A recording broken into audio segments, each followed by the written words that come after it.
Welcome to another edition of Lean Bites, a 2-minute demonstration into a lean topic.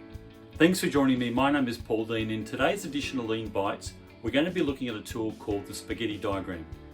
Now, unfortunately, it's not a menu item in an Italian restaurant, but a very simple but powerful tool that can be deployed in a lot of different applications.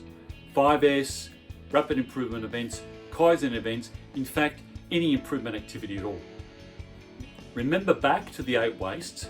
Motion waste is where a person or people move excessively around the workstation, which restricts us from servicing our internal and external customer.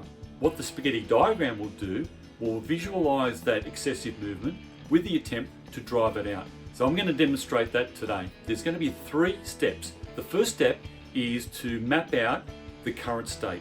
The second one is actually to propose a collaborative future state. And the third one is undertake the analysis to determine what's the improvement.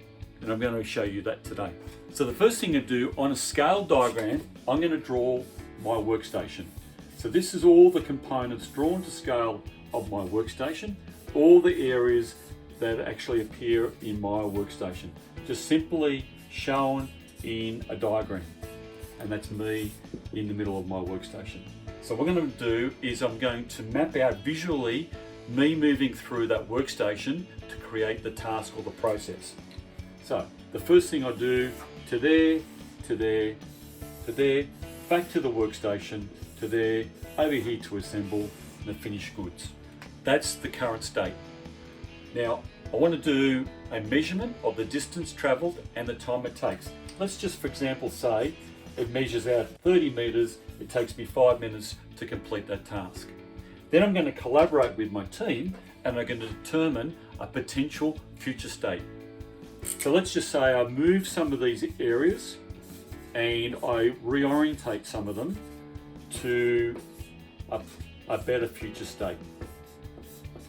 I'm going to divide up my workstation. So I've potentially moved the areas, and now I want to do, once again, I'm going to do the passage in this new potential future state.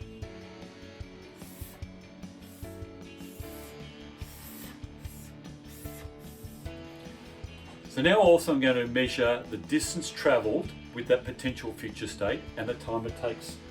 Let's just say it takes me 15 meters and 3 minutes to do it. So what I've saved is I've saved 15 meters. If I do this 60 times a day, I've saved myself 2 hours. So by visualizing the future state and doing the analysis, I can potentially save 2 hours. Now, just 2 things to consider: mental safety and physical safety. So first, with mental safety, by moving items closer to the person in the workstation may create some mental health issues. Just be aware of that. By isolating people from outside, surrounding them by their items in the workstation just may create an issue. The second thing is about physical safety. We want to create benefits, but not at the expense of physical safety. Now, by moving things closer to us in the workstation, we may be twisting and turning. If we're doing this 60 times a day, it may actually lead to a safety hazard. Just be aware of that. That's just a very simple demonstration on how to do a spaghetti diagram with 3 components, very quickly recapping: the current state, potential proposed future state by collaborating with your team, and the analysis to determine what's the benefits. My name is Paul Dean, and thank you for joining me on this edition of Lean Bites.